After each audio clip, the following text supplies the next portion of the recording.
Էրդողանը կգա Հայաստան մասնակցելու եվրոպական քաղաքական համայնքի հերթական գագաթնաժողովին։ Ենթադրել կարելի է, պնդել ոչ։ Համենայն դեպս Թուրքիայի նախագահը շտապել է հեռախոսով շնորհավորել Փաշինյանին հաջորդ տարվա գարնանն այս գագաթնաժողովը Հայաստանում հյուրընկալելու առիթով։ Սա երկու ղեկավարների հանդիպումների այսպես կոչված սիրելի հարթակներից է։ Էրդողան-Փաշինյան առաջին շփումն այս ֆորմատում Պրահայում էր 2022-ի աշնանը, վերջինը շաբաթներ առաջ Տիրանայում։ Հայաստանի վարչապետն իր հերթին Թուրքիայի նախագահին շնորհավորել է Կուրբան Բայրամի առիթով։ Զրուցակիցները քննարկել են Հայաստան-Թուրքիա հարաբերությունները, տարածաշրջանային հարցերը, պայմանավորվել են շարունակել երկխոսությունը։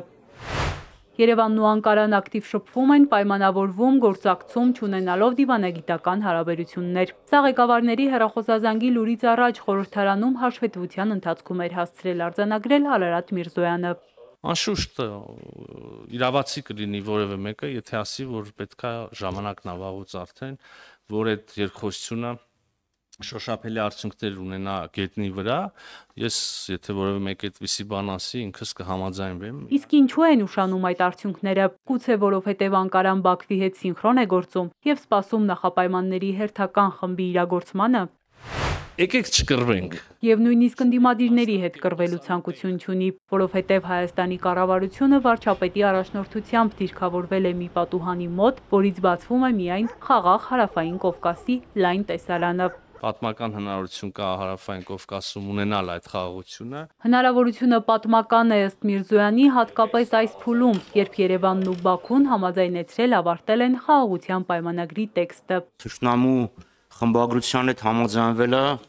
չգիտեմ ինչու եք համարում մեծ ձեռքբերում։ Գոնե չի կարելի շղթել, որ խաղաղության պայմանագրի տեքստի համաձայնեցումը մի տեքստ, որի շուրջ եւ Հայաստանը եւ Ադրբեջանը ասում են մենք այս տեքստի հետ համաձայնենք։ Իսկապես շոշափելի ձեռքբերում է եւ նույնիսկ չստորագրված վիճակում միայն փաստի հայտարարմամբ իսկ որոշակիորեն Հայաստանի Հանրապետության անվտանգության աստիճանի բարձրացում։ Որքան ու որտեղ է բարձրացել Հայաստանի անվտանգությունը։ Ընդդիմադիրները սահմանին, բնակավայրերի ուղղությամբ պարբերաբար հնչող կրակոցների մասին են հիշեցնում Միրզոյանին։ Այսպիսով, ինչի է ձգտում Ադրբեջանը։ Սյունիքում ինչի են երկու ամիս կրակում։ Ոնց եք դուք բանակցել, համաձայնեցրել, փաստաթուղթ, հիմա էլ ասում, որ ավելի առաջ եք գնացել անվտանգության ապահովման գործում, եթե ավելի լավ վիճակ էր այդ հայտարարությունից առաջ, քան հիմա անվտանգության ապահովման գործում։ Քանի դեռ վերջնական չենք հանգել խաղաղության, չենք ստորագրել եւ ձեռք չենք սեղմել, էսկալացիայի վտանգը կա։ Դա կարող լինի ստից, տեխնիկական ինչ-որ արանից, կայծից հրդեհ բռնվի, կարող լինի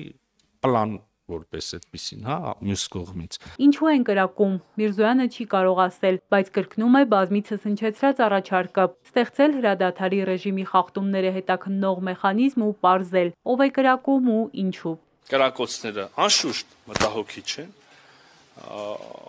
Այդ կրակոցները քննելու պատրաստակամություն կա մեր կողմից,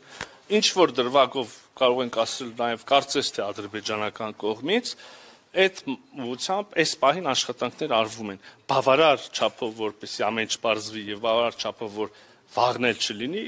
ցավոք սրտի ոչ։ Նախարարը լավ լուր չունի գերիների հարցով, ասում է այս թեմայով Բաքվի հետ կառուցողական խոսակցություն ընդհանրապես չի ստացվում։ Ուրախ լուրեր հայտնելու ուրեմն տեղ չունենք։ Եվ դա ակնհայտ է։ Այս հարցում հայկական կողմի միակույսն է հաջողության հասնել կամ գոնե լուծման համար բարենպաստ միջավայր ապահովել բոլոր հարցերի համաձայնեցումից հետո միայն։ Շնորհակալություն եմ հայտնում։ Էրմինե Ղարիբյան, Սիմիկ Մայիլյան,